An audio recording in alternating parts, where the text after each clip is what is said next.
I'm Ray Mofield, and we're visiting in our home in Hardin today, the residence of Mr. and Mrs. Clint Skaggs.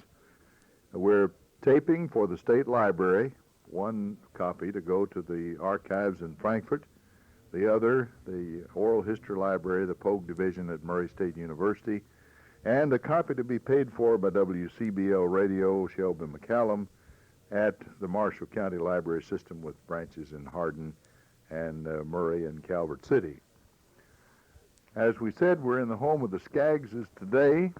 I actually have known them for a good while, but we're going to start off and try to get all this on tape for the benefit of people who may use the library for many years to come.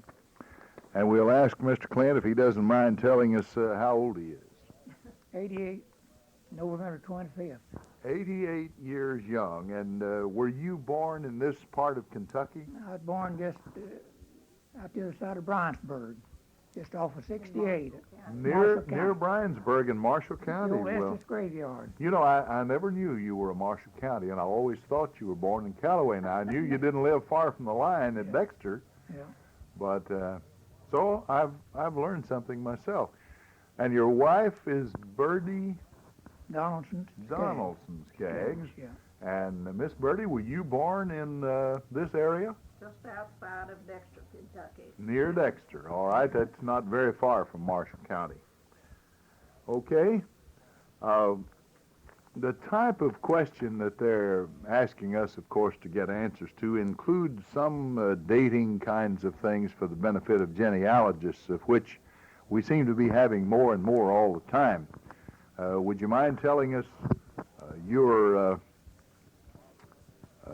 father's full name and your mother, including her maiden name? John Dixie Skaggs was my father, and Martha Graham Estes was my mother. All right. Do you happen to remember the grandparents on either side of the family, or maybe both? Wilson Estes, Henry Wilson Estes was my grandfather, and I believe Delilah Estes was my grandmother. Yes. On mother's side. Uh-huh. And on father's side was Sim Skaggs. Yes, sir. And Sarah Ann Skaggs. Sim and Sarah Ann Skaggs. All right. Now let's get over on the other side of the family. Miss Birdie Donaldson Skaggs. Donaldson Skaggs, and who were your parents? Bud Donaldson, W.R. He was known as Bud, though. Mm-hmm. And my mother was Martha. Jones. She was a Jones before she married. Uh-huh. All right, that sort of sets everything pretty well in order there for the benefit of anybody that wants to check family trees and so forth. Yeah. What sort of a name is Skaggs? Did they come from England, Ireland, Wales, or Scotland? I never did know just exactly, but I kind of figured they might be from, well, wherever Skagerrak is in that neighborhood.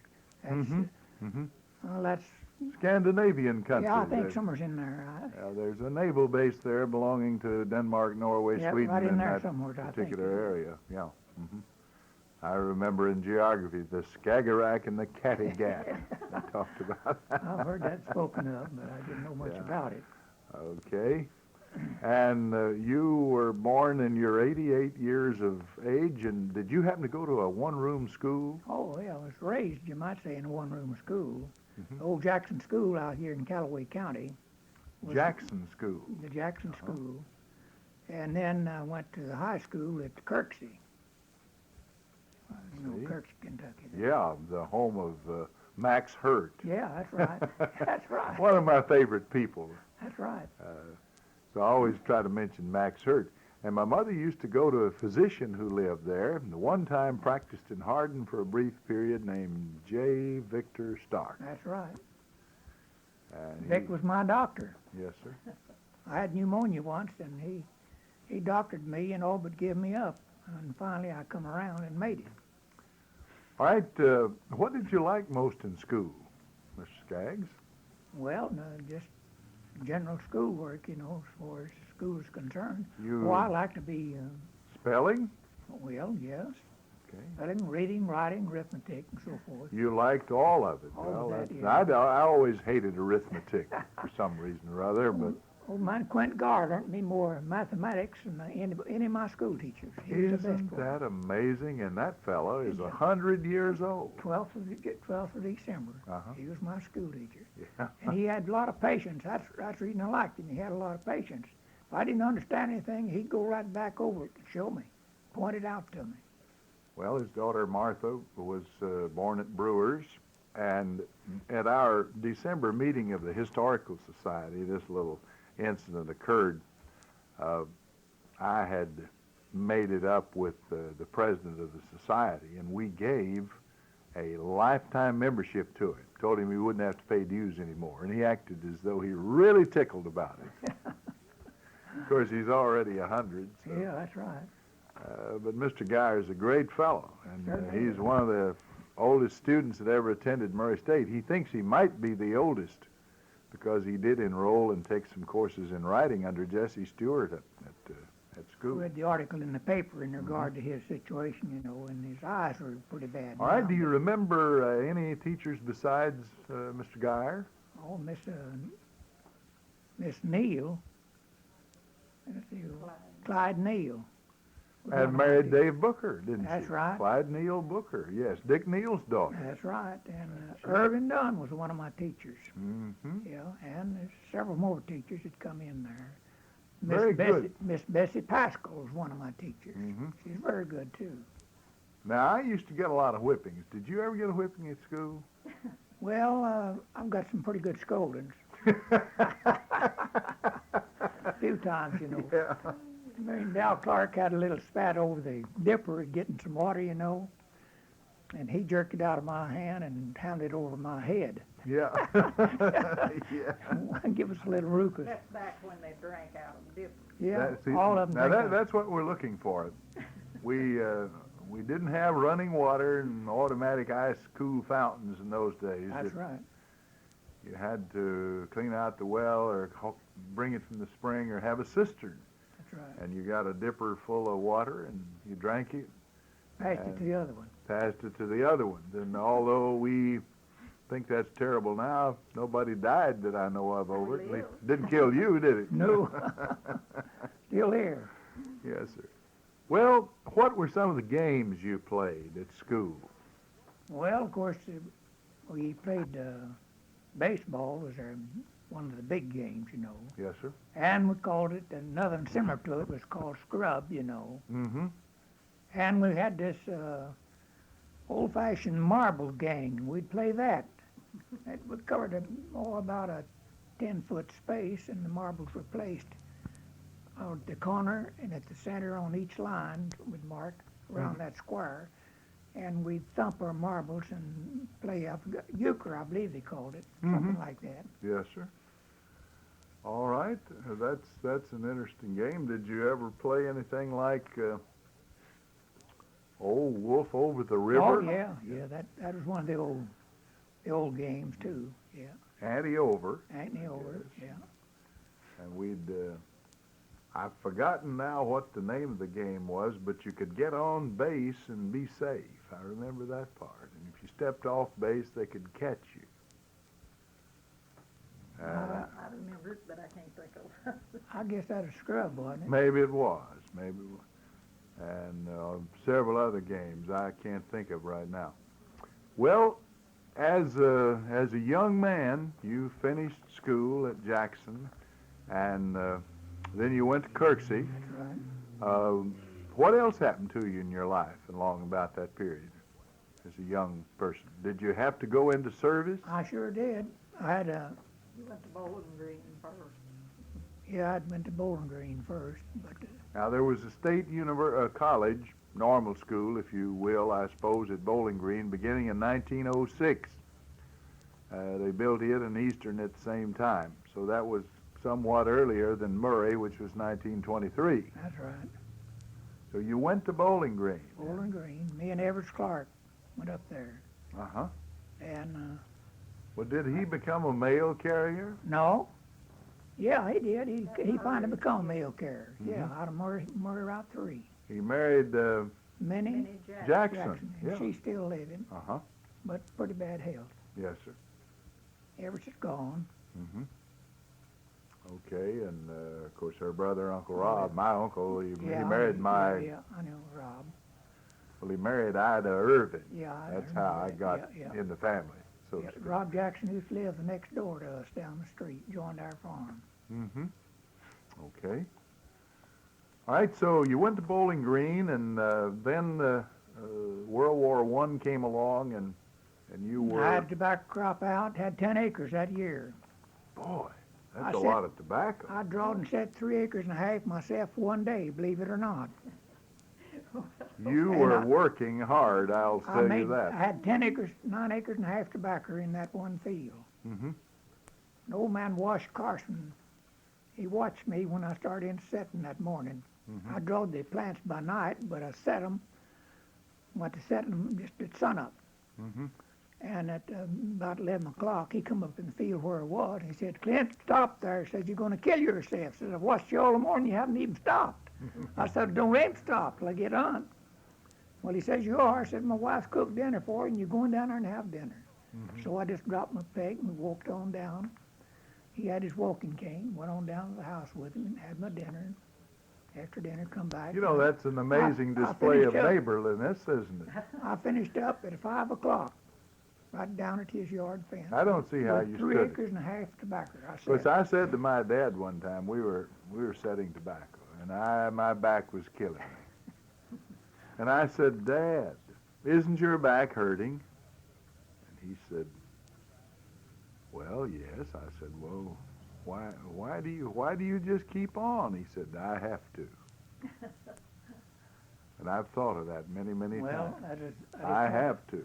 I had a light shower of rain, you see, Mhm. and I had to set that day in order to get my complete crop all lined up. Sure. 9 acres and a half. If you didn't set it when the season was there, It it's was- too late. That's too late, that's right. Next It was stage getting of his late. life, he went to the Army.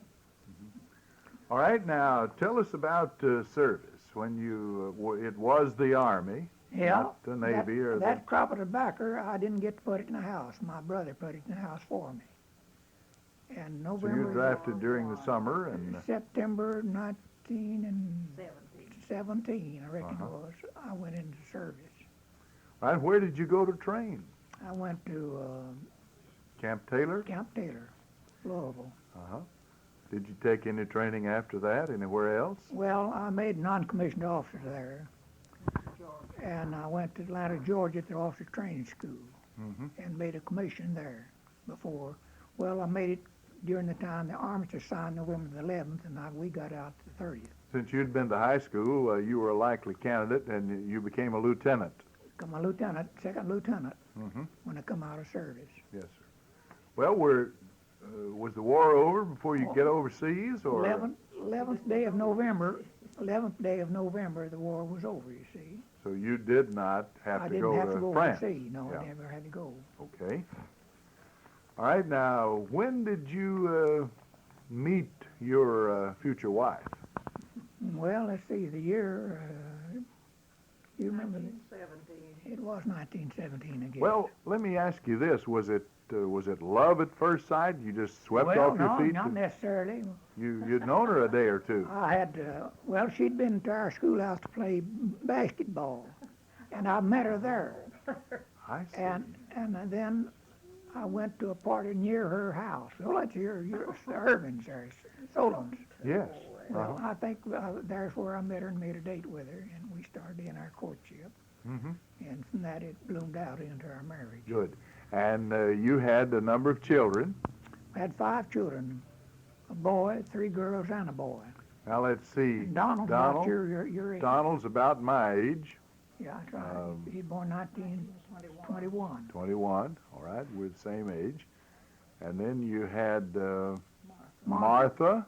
Mary, Betty, and Charles. Okay. Well, I knew every one of them Oh, then. yeah. Especially knew Martha because she went to school at Hardin you're at on the same your time I age, yeah. did, and in fact we rode to college together at one time in the Model A and kidded one another a great deal. Yeah. I even wrote a song about driving on Canal Street once, and it made her so mad she could have killed me. Sometime Dorothy Holland was in the group, and of course Billy Irvin, Yeah. who was, Yeah, Bill got a big kick out of it too. oh yeah, he really did. We had lots and lots of fun, and it's a pleasure to me to look back onto it now. All right, after getting married, what did you first do? Did you ever farm, for example, Well, after you married? oh yeah, I had in 1990, we married in 1918, November the 20, May the 25th, wasn't it? Yeah. 1918, when we married. Mm-hmm. 64 years ago. And then I went to her father's the first year and made a crop on his place. I had 10 acres tobacco that year. And I stripped that tobacco and got it ready for market by Christmas, you might say. And, but That was really moving. If I don't know how many people know, this was dark tobacco. yeah, wasn't it's dark to far tobacco. it? Okay, Type 23 tobacco, to get it ready by Christmas was a real accomplishment. Well, it was hard work. I worked hard at it. I made it go. It all fell out of price. And there wasn't no place for the market at that year. And I had to put an association, and I just drawed my money by dribs, you might say, along. Yeah. And I got about $250, $300 out of that whole crop of tobacco. Did the night riders ever bother you? Never did bother me. Don't make it so They was long. before that time, a little Uh-huh. before that A time. little bit before that. Yeah, just a little bit before that time. Okay. All right, then, when I first knew you, Mr. Skaggs, you were what I thought was a millionaire. That is, you were a mail carrier. I was a Now, mail how carrier. did you get into that job? Well, you know, that was just an accident in a sense. Old man Shoemaker was carrying mail out of Hardin, out of Dexter, I mean. Mhm. Route 1. There was 2 routes established, but one of them fell through, and the other one, he carried it on. Mhm. And he was leaving Dexter and going to Murray, transferring into Murray.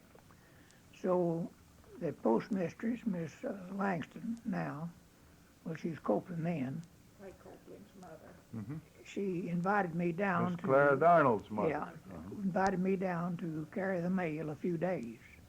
That's just what I thought I was going to do. I told her, I said, I don't have any horses for that idea. I had a 3-year-old mule and a young filly, Mhm. about a 3-year-old mare, something like filly. Mhm. Well, I had to make a different arrangement, you know. I had to get some stronger horses, you know. Mhm. So, The roads were terrible. oh, I they were guess. awful. They were muddy roads, you might say. People hauled ties from Dexter to the river and from the river to Dexter, you see. Mhm. Either way, anyway, the roads were just terrible.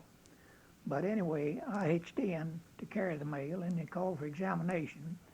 And I was just about whipped out on the situation because it's so muddy and bad.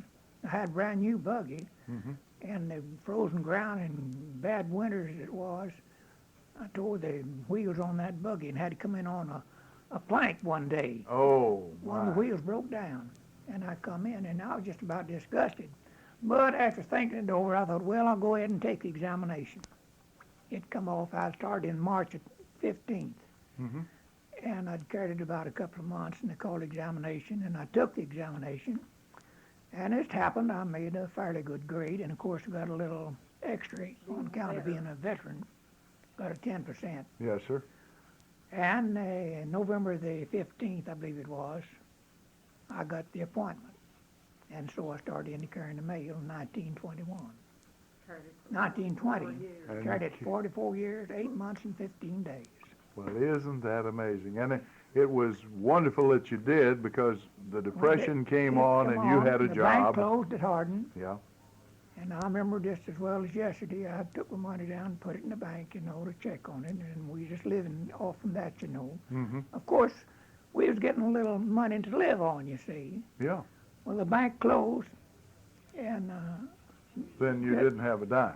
well, I didn't have anything, but I went down and I talked to Brother Booker about it, and you know what? He took it in knowing the circumstance, and by that he gave me my money back on it. And I thanked him very much for it. Mhm. He treated me very nice about it. Yes, sir. I appreciate Booker a lot for that. Mm-hmm. He was a very Yeah. fine gentleman, wasn't Certainly Those was. were real tough days, and of course, as I said, you had a job, and the pay, I'm sure, wasn't great, Well, it is. but nevertheless, it was a monthly I think it's salary. right at $150 a month. Oh, Got my. 150 a month. Did I you think- know, Mr. Skaggs, that in 1933, my father rented a place from Arthur Blaylock, and he agreed to pay him a Yeah. third of what the tobacco brought, and it brought, after the sales expense to Outland's loose leaf floor, a total of $21. So that left us $14 to live a year on. Yeah. Yeah, And I can see, remember. Of if course, you I were wasn't- making I wasn't 150, paint that bad, you see. no, that's right. No, I wouldn't paint that. Those See, were the good old days, in a way. Yeah, things were cheap. You know, if you had $150, you could buy a lot of you know, things. with during that time, in order to get ready to carry the mail, I had to swap horses and do around quite a bit, you know. And I swapped with old man Willis Manning for a mare that he had at 9 years old. And old man Jim Lowry, I had her shot up down there. We went around the route in that bug, you know, back in those days. And then I got another, well, my brother-in-law Mhm. had about a 7-year-old mare, and I got her, and so that fixed me up for carrying the mail. Good, that's fine. Now let's get on. We've got about 7 or 8 minutes left, and I'd like for you to tell us, both of you, if you want to come in here, what Hardin was like, what some of the stores were, and memories that you have of it. I understand that there was once of course, I know you lived in Dexter Oh, most yeah. of that time, or Yeah, much of that's the right. time, but it's just a mile away, so That's right. you must have known. I had to come Did you to know Roy Clark, who had a little movie? Oh, yeah. I knew Roy very well. Married June Johnson. Yeah, that's right. And, And the two stores at that time Were real big general stores. Yeah, they weren't were big buy stores. Everything from a horse collar and to just a across hat. the street, Eva Gardner came during the time as a And Miss builder. Eva was the milliner, wasn't yeah, she? that's right, she Yeah. was. Yeah. Oh, I remember Willie that. Gardner was the carrier there, and Henry Gardner was the carrier. Hardin RFD 1 and 2. Yeah, they we had the then. two. Yeah, that's right. Yeah. Well, I Willie- knew both of those fellows, of course, and I thought those were the biggest stores outside of New York City. Oh, they were big We those really days. went They were. shopping. Yeah. And I'll never shall forget Davenport Brothers having this ladder on the south wall that would roll back and forth on wheels. And you could run up and down that, the salesman could, and they had shoes stacked all the way to the ceiling. Boxes. Yeah. And you grab off shoe, you know, if you go in and your foot's 8D or so-and-so, they'd run up there and grab off an 8D and pull it out, show it to you. He had face, you know, killed himself down there in that big store. Now, that was the one that was faced what they then called Main Street, and was Yeah, it faced right opposite the bank. Just opposite right the across bank. street from the bank, yeah. Buddy Putman owned the garage up there, you know. Uh-huh. And And then he- Dr. Caulfield owned the next building there. And I he was my remember doctor Dr. at that time, Caulfield yeah. real well. In fact, he delivered me. Yeah, I guess. Now, I don't remember that, No, of but course, yeah. I was told that. Well, he delivered, no, Dr. Clayton delivered Donald. Mm-hmm. Yeah. Well, my mother's cousin was Irvin Hughes, and he was supposed to deliver me, but he had a car wreck and was injured just Yeah. prior to the time. And, of course, my dad had to call Dr. Caulfield, which Yeah. he was Yeah. glad to do it, I suppose. And so that's how it came. Somebody asked me one time why Dr. Hughes didn't deliver me, but we weren't mad at him or anything like that. Let's see. Do you remember a Hardin newspaper? Somebody told me that Leona Starks at one time published. He did. I remember when he published that little paper, yeah. I remember that. I've forgotten what it's called. Was it Hardin Enterprise? Hardin Enterprise. That's right. I believe that is right, the Hardin Enterprise. Now let's see if we can come up with some more things. Now Ryan Miller was the official name of the Pace store. Yeah, that's right. Ted Pace. And then Crawford Gatlin. later Hardin Mercantile, and finally what I knew it as Davenport Brothers. That was Leonard and Gus. Gus Davenport, yeah. You remember, was there a restaurant in Hardin? Yeah. This Gardner, Pete Gardner, run a little restaurant. Pete Gardner did in later times. I think before that it was Henry Davenport. Henry Davenport, I believe it was. Now let me ask you, seems to me there was a grocery run by Ray Trevathan. Yeah, I remember Ray. And there was Horace Warren's Hotel. Yeah. Horace Warren is chief of police. Yes, yes, I certainly He was do. the only colored black person that was allowed to live in Hardin, but she was owned by some of the original Irvings. Now, I heard a story one time that when the Civil War ended, that they told her, says, well, Pris, you're free now and you can go anywhere you want to. And she said, this is my home, I'm not leaving. I'm not going anywhere, I'm going to stay here. And she did. She was the nurse to the children and stayed there till she died, I guess. She's buried at Wadesboro. Wadesboro Cemetery. Scroggins told me a few days ago he was going to put a rock to her grave. I think that's what he told me a few days ago. Well, that's good. Everyone in my generation and earlier generations remembers her, I'm pretty sure. Caddy Brown and all that bunch. Well, there was. Caddy. Oh, I certainly do. Caddy Brown was one of my favorites. Said one time he'd kicked every darn rock between Wadesboro and Hardin. I imagine he had. He'd walk back and forth. Yeah. And Caddy was a great storyteller. I can remember being about 5 years old when we lived in Wadesboro. My dad rented a farm from Ruby Edwards, and when Caddy would come about every night, my mother would pop corn, and we'd make popcorn balls, and sometimes we raised everything, so we had peanuts to eat. That's right. And I'd say, Caddy, tell me a story, and he'd tell me about the three bears or some such thing. Yeah. Caddy was a lot. Half the time I'd go to sleep in his lap. He asked me what Bill and Mary had named the baby who came after Bill was born. And I said, Bill Guy. He said, well, that don't rhyme nor nothing. Yeah. Well, Caddy said just what he thought. Yeah.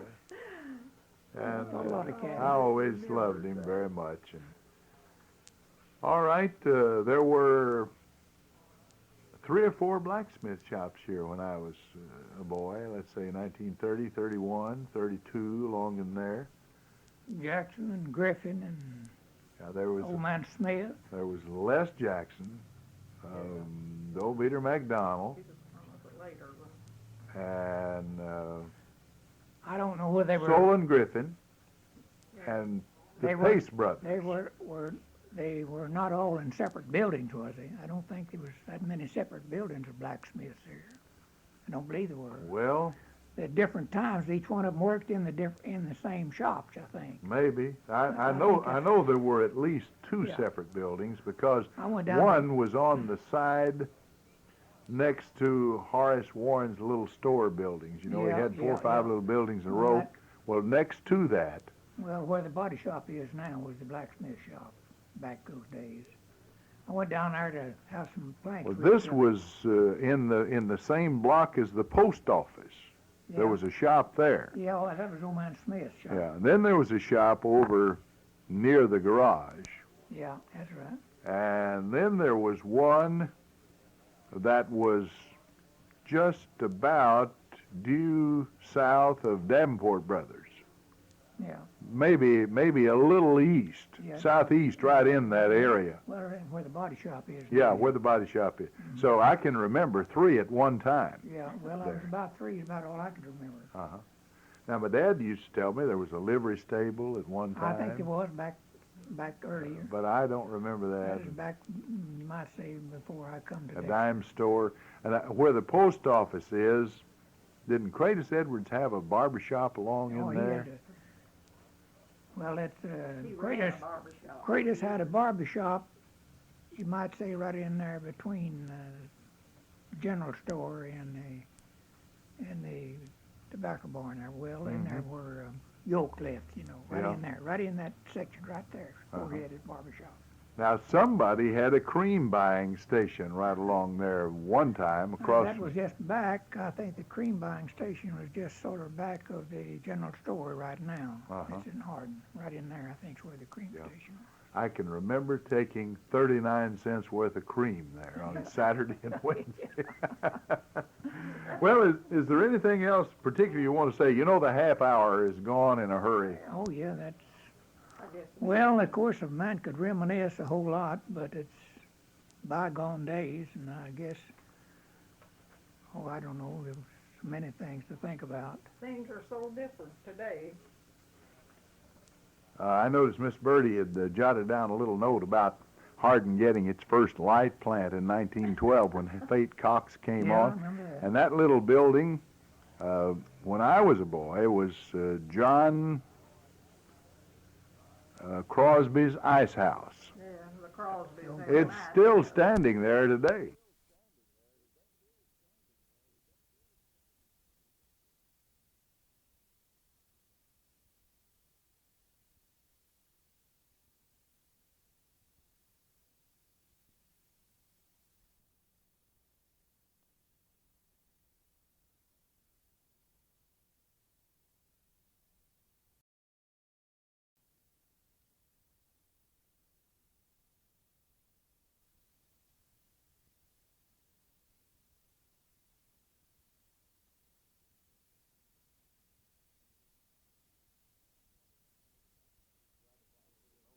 Jotted down a little note about Hardin getting its first light plant in 1912 when Fate Cox came Yeah, I on. remember that. And that little building, when I was a boy, was John Crosby's ice house. Yeah, the Crosby's. It's still standing there today, where that old ice plant, or where the old light plant was. Yeah. And then when the power line came in here when they built the highway in 1929, I guess that's when the private plant went out of business. I guess. I know it became Kentucky Tennessee Light and Power and then was finally bought by REA. Yeah. Well, it's been a wonderful life. It's been a changing Oh, life. It has, certainly has changed. And congratulations to Different you and world, Miss isn't it? Birdie for being married, what, 60? 4 years. 64 years. 25th of last May.